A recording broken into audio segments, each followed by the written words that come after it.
Cancer ഉൾപ്പെടെ ശ്രദ്ധിച്ച സിനിമയാണ്. മലയാളത്തിൽ ഇന്ത്യയിൽ യശസ്വി സിനിമയാണ്. പക്ഷെ ആ സിനിമയുടെ OTT റിലീസിന് ശേഷം അതിലൊരു സ്പെസിഫിക് ന്യൂഡ് സീൻ എടുത്തുകൊണ്ട് ദിവ്യപ്രഭയുടെ ആ സീൻ കണ്ടോ, ലീക്കായോ, ലിങ്ക് കിട്ടിയോ എന്നൊക്കെ ചോദിച്ചിട്ടാണ് ചർച്ചകൾ മൊത്തം പോയിട്ടുള്ളത്. സോ നിങ്ങൾ ഈ മീഡിയത്തിന് ആർട്ടിന് അത്രയും പാഷനേറ്റ് ആയിട്ട് കാണുന്ന ആളുകളാണ്. പക്ഷെ ആ സിനിമയ്ക്ക് വേണ്ടി, കഥാപാത്രത്തിന് വേണ്ടി സ്ക്രിപ്റ്റ് ഡിമാൻഡ് ചെയ്യുന്ന ഒരു കാര്യം, അല്ലെങ്കിൽ നിങ്ങളുടെ ഒരു ബോഡി പാർട്ട് വന്നത്, അത് ചർച്ചയാവുന്നത് അങ്ങനത്തെ സീൻസ്, അതായത് ബോൾഡ് ആവാൻ വേണ്ടി അല്ലെങ്കിൽ ഒരു എഡ്ജ് പുഷ് ചെയ്യാൻ വേണ്ടി നിങ്ങളെ റിലക്റ്റ് ആക്കുന്നുണ്ടോ, നിങ്ങളെ തടയുന്നുണ്ടോ, നിങ്ങൾക്ക് ഉള്ളിൽ വിഷമം ഫീൽ ചെയ്യുന്നത് ഇങ്ങനത്തെ സംഭവങ്ങൾ? ചില സമയത്ത് നമ്മൾ ചെയ്യുന്നതിന്റെ പേർപ്പസ് മനസ്സിലാവാണ്ട് വരുമ്പോൾ നമുക്ക് സത്യം പറഞ്ഞു കഴിഞ്ഞാൽ ഒരു വിഷമം വരും. പക്ഷെ at the end of the day നമ്മൾ പ്രയോറിറ്റൈസ് ചെയ്യുന്നത് സിനിമയാണ്, ആ ആർട്ടിനെയാണ്. അതുകൊണ്ട് ഇപ്പം അങ്ങനത്തെ ഒരു സീക്വൻസ് വരുവാണെങ്കിൽ നമ്മൾ how much that means to us, അല്ലെങ്കിൽ ആ സിനിമ എത്രത്തോളം നമുക്ക് നമ്മുടെ ലൈഫിന്, ഇപ്പൊ എനിക്ക് എപ്പോഴും തോന്നിയിട്ടുള്ളത്, when I look back, എനിക്ക് എൻ്റെ കരിയറിൽ പറയാൻ പ്രൗഡ് ആയിട്ടുള്ള ഒരു സെറ്റ് ഓഫ് ഫിലിംസ് ഉണ്ടാവണം. അപ്പൊ അങ്ങനത്തെ ഒരു ഫിലിമാണ്, അങ്ങനത്തെ ഒരു സീക്വൻസ് ആയിട്ട് ഡിമാൻഡ് ചെയ്യുകയാണെങ്കിൽ നമ്മളത് ഡെഫിനറ്റ്ലി ചെയ്യും. പക്ഷെ ഈ പറഞ്ഞ മാതിരി നമുക്ക് എല്ലാവരെയും പറഞ്ഞ് മനസ്സിലാക്കാൻ പറ്റില്ല എന്താണ് സിനിമ, why are you an actor. I faced it, like കുറെ തവണ എന്തുകൊണ്ട് ആക്ടിങ് ചെയ്തു, അല്ലെങ്കിൽ കുറെ പേര് ഈ ഒരു പ്രൊഫഷനെ വളരെ ഒരു ഡീഗ്രേഡ് ചെയ്ത് കാണുന്ന പല അവസരങ്ങൾ വന്നിട്ടുണ്ട്. ഇപ്പൊ എന്റെ അമ്മയുടെ അടുത്ത് ഒരാൾ ചോദിക്കുക, അയ്യോ മോൾ ഒറ്റയ്ക്കാണോ ഷൂട്ടിന് പോകുന്നത്?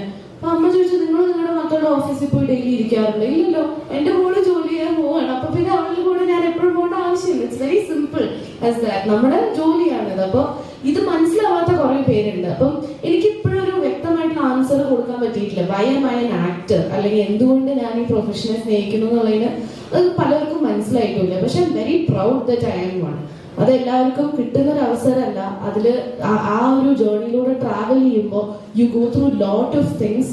അങ്ങനെ വരുന്ന ഒരു ഭാഗമാണ് സിനിമ. അപ്പം ഈ ഇങ്ങനത്തെ കാര്യങ്ങൾ വൾഗറായിട്ട് പിക്ചറൈസ് ചെയ്യുന്ന ആൾക്കാര്, എനിക്ക് തോന്നുന്നില്ല അവര് ജീവിതത്തിൽ വേറെ ഒന്നും ചിന്തിക്കുന്നില്ല, അല്ലെങ്കിൽ അതിന്റെ ഫ്രണ്ടിലേക്കോ ബാക്കിലേക്കോ ആയിട്ട് ഒന്നും ചിന്തിക്കുന്നില്ല. അത് ഈ ഒരു കാര്യം, അത് നമ്മൾ ഇടുന്ന ഒരു ഡ്രസ്സാണെങ്കിൽ പോലും, ഇപ്പൊ ഒരു ഇന്റർവ്യൂവിന് വന്നിട്ട് നമ്മുടെ ഡ്രസ്സ് ഏതെങ്കിലും ഒരു ഡ്രസ്സ് ആണെങ്കിൽ പോലും അതിൽ മാക്സിമം എങ്ങനെ വൾഗറാക്കി കാണിക്കാൻ പറ്റുമോ എന്ന് അത് മാത്രം എടുത്ത് ചെയ്യുന്ന ഒരുപാട് ആൾക്കാരുണ്ട്. ഈ ഫേസ്ബുക്കിലാണെങ്കിലും ഇൻസ്റ്റയില് ഭയങ്കര വിഷമമുള്ള കാര്യമാണ്. പക്ഷെ നമുക്ക് ഒരു പരിധി കഴിഞ്ഞാൽ നമുക്ക് ഇവരൊന്നും കൺട്രോൾ ചെയ്യാൻ പറ്റില്ല. അപ്പം നമ്മള് അതില് നമുക്ക് മാക്സിമം നല്ലത് എന്നുള്ളത് മാത്രമേ എടുക്കാൻ പറ്റുള്ളൂ. ഇപ്പൊ മീഡിയ ആണെങ്കിൽ നമ്മള് ഈ പറഞ്ഞ മാതിരി നമ്മൾ മീഡിയ ഇന്ററാക്ഷൻസ് വരുമ്പോൾ not all questions are favourable, അല്ലെങ്കിൽ നമുക്ക് താല്പര്യമുള്ള ക്വസ്റ്റ്യൻസ് ഇല്ല.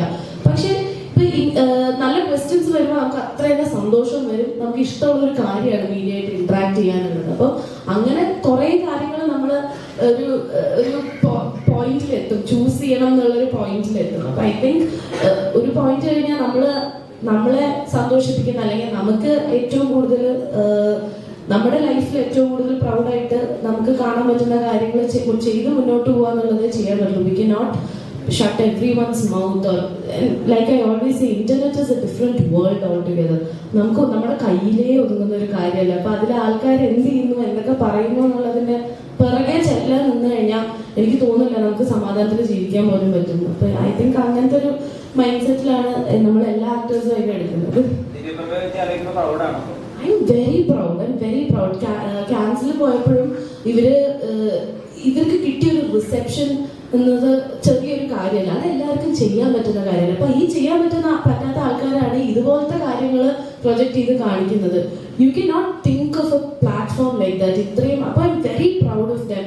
ഈ ഇപ്പം കഴിഞ്ഞ ആഴ്ചയാണെങ്കിൽ I was very proud when Sookshmadarshini and hello mummy release together. And രണ്ടും ഭയങ്കര അടിപൊളിയായിട്ട് തിയേറ്ററിൽ വന്നു. അപ്പം ഈ കാര്യങ്ങളൊക്കെ നമ്മൾ ഭയങ്കര പ്രൗഡായിട്ട് കാണുന്ന കാര്യങ്ങളാണ്. അപ്പൊ ഐ തിങ്ക് എന്താ പറയാ, എല്ലാവർക്കും കിട്ടുന്ന ഒരു അവസരമല്ല. കിട്ടാണ്ട് വരുമ്പോഴായിരിക്കും ചിലർ പറഞ്ഞു കിട്ടാണ്ട് വരുമ്പോ പിന്നെ എന്തെങ്കിലുമൊക്കെ എടുത്തൊക്കെ ചെയ്യാന്നുള്ളതാണ്. ഓക്കെ, ഇപ്പം കിഷ്കിന്ദ കണ്ട് ഇറങ്ങിയ ശേഷം